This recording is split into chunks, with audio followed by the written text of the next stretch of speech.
a Turkish-Iranian gold trader whose prosecution in Manhattan drew sharp criticism from Turkey's president, has pleaded guilty and is cooperating with the American authorities, a federal prosecutor disclosed in court on Tuesday.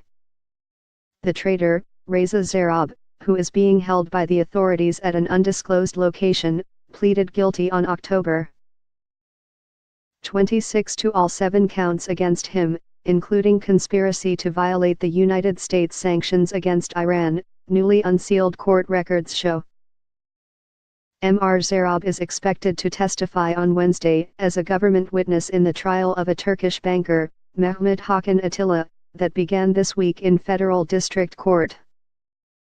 Mr. Zarrab, Mr. Atilla, and 7 other defendants were charged with participating in a billion-dollar scheme to smuggle gold for oil in violation of the Iran sanctions.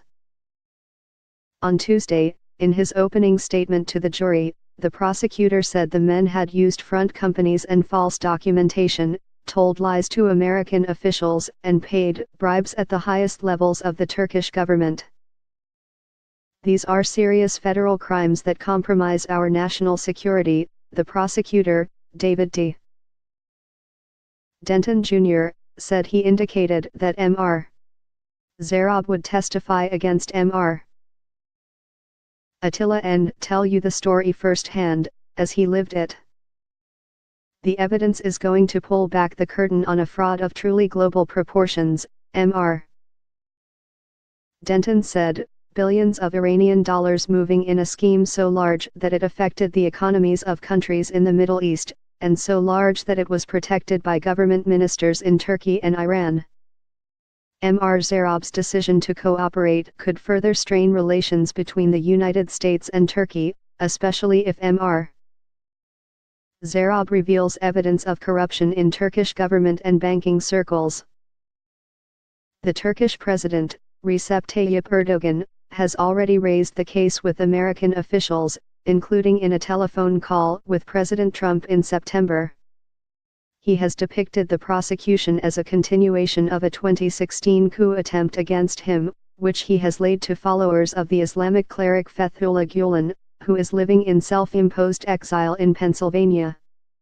When that plot failed, they set up the same plot in the U.S., Mr. Erdogan told Parliament this month.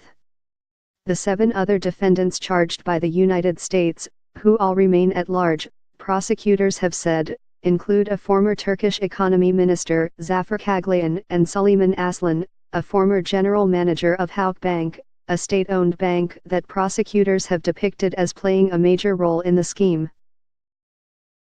Mr. Zarrab, 34, had a direct line to both men, Mr. Denton said. Halk Bank, in a statement in Turkey, dismissed news media speculation that it might be subject to prosecution in the case and said all its business had been conducted in accordance with national and international regulations. In 2013, the Turkish police said they had uncovered the bribery scheme and arrested Mr. Zarrab, Mr. Aslan and others. But, Mr. Denton told the jury, bribes bought a cover-up.